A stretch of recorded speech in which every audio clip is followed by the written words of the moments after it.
The 105-carat. The oval-shaped Kohinoor is arguably among the most famous, and one of the largest, diamonds in the world. It currently sits locked away in the Tower of London, but legend says the gemstone was found in India in the 14th century. It changed many hands over the next few decades, having been in the possession of various rulers, dynasties and countries before it was ceded to Queen Victoria. After the British annexation of Punjab in 1849, the Kohinoor is therefore believed to be another remnant of Britain's colonial past, a stone that rightfully belongs to India. The diamond was a special possession of Queen Victoria, who originally wore it as a brooch and eventually became part of the crown jewels. It made a public appearance in 2002, atop the Queen Mother's coffin. However, it was the death of Queen Elizabeth II in 2022 that saw the words Kohinoor begin to trend on Twitter. So in this video, we are going to examine the true story of the Kohinoor diamond and why the British won't give it back. I'm going to explain to you everything you need to know, such as facts, history and price of this precious gem. What is Kohinoor dispute? Who lays claim to it? Stay till the end and I'll also give you an update on India's ongoing attempts to get the stone. Kohinoor means mountain of light in Persian. It is believed that the name was first used by Nader Shah, who took possession of the diamond in 1739. Before this date, the name Kohinoor wasn't used, an alleged curse on the Kohinoor affects males who wear it. But females are immune, since in possession of Queen Victoria, only women wore the diamond. It is believed that the famous Darya-e-Noor diamond is Kohinoor's double. The Darya-e-Noor is hosted in Iran and has 182 carats.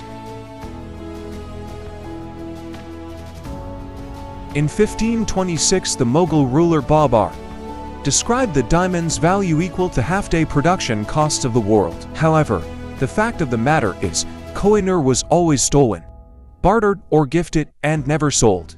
Although the Kohinoor is not the biggest diamond in the world right now, its romantic history and the fact that it was used by some of the world's most imposing historical figures makes it priceless. Even if the value of the Kohinoor diamond is not known, it is part of the crown jewels, and the whole value of the crown jewels is between $10 and $12 billion. The Kohinoor is definitely one of the most expensive diamonds in the collection. The history of Kohinoor diamond goes back in history to more than 5,000 years ago.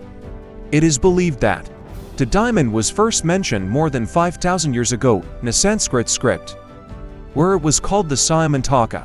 However, there is only speculation that the Simantaka and the Kohinoor are the same diamond.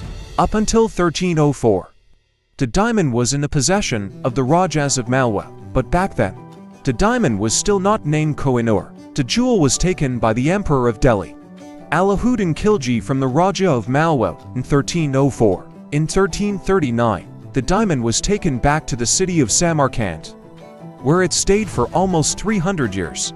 In 1526, the diamond was gifted to the Mughal ruler Babur by the Sultan Ibrahim Lodi.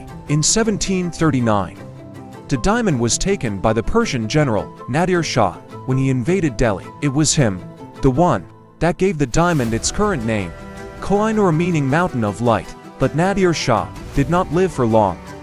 In 1747, he was assassinated and the gem was taken by his general Ahmad Shah Durrani.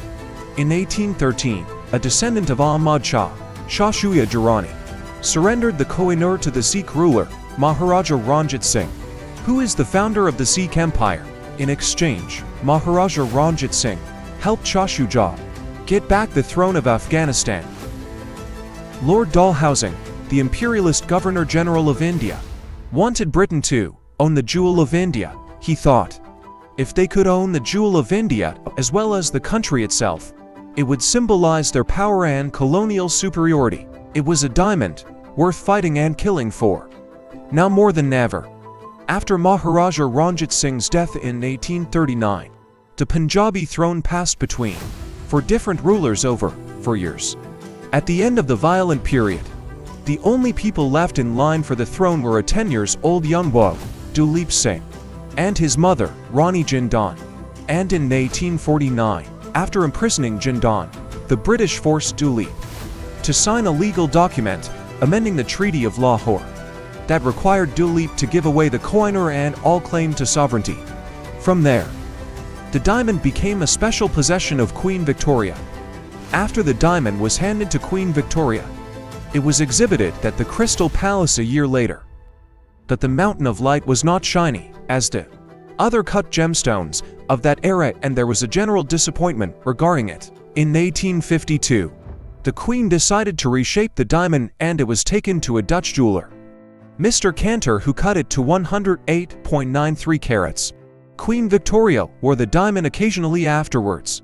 She left in her will that the Kohinoor should only be worn by a female queen. If the head of state was a man, his wife would have to carry the diamond. After Queen Victoria's death, the Kohinoor became part of the crown jewels.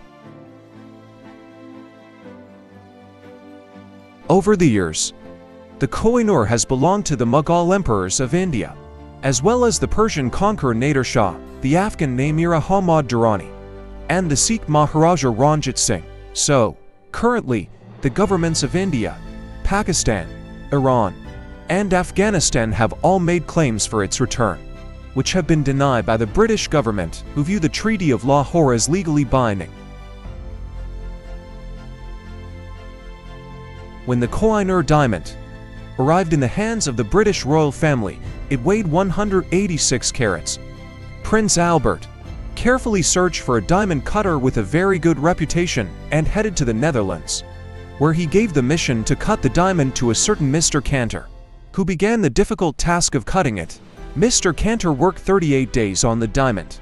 The diamond was cut into an oval shape, and the weight was reduced to its current form and weight of 105.6 carats.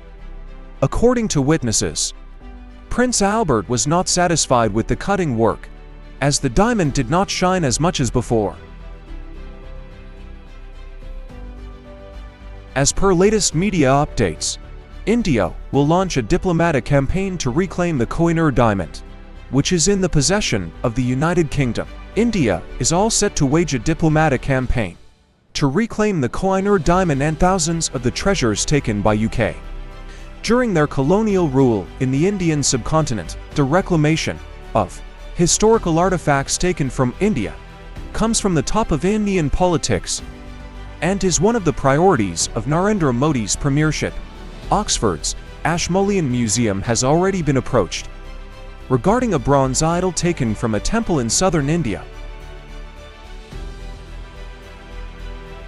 Tipu Sultan, a Muslim foe of the East India Company, who was killed and his palace looted in a 1799 siege. Gem-encrusted tiger head and paws that once adorned the base of the throne, along with the exquisite jeweled Huma bird, now rests in the grand halls of Windsor Castle, while his mechanical tiger, shown biting into a mechanical British soldier, is in the Victoria and Albert Museum in London.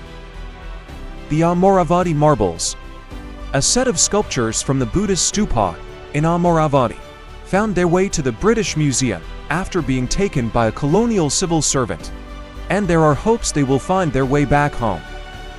The Timur ruby is an unfaceted 352.54 carat polished red spinel set in a necklace. It is named after the ruler Timur, founder of the Timurid Empire, since 1612. The owners of the Timur ruby have also owned the Kohinoor diamond. It has been in the possessions of the Safavid, Mughal, Sikh and British empires, and is currently part of the royal collection.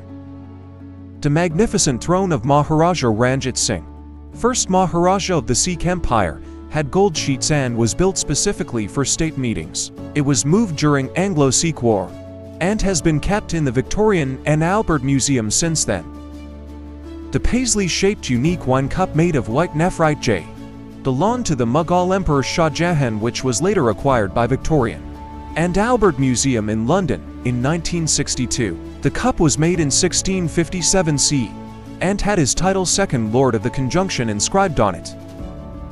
A beautifully carved sandstone statue of the Lord Harihara looted from the temple in Khajuraho, Madhya Pradesh, is displayed at the British Museum, London. Thanks for watching. If you enjoyed this video, make sure to like and subscribe for more content like this in the future. See you in the next one.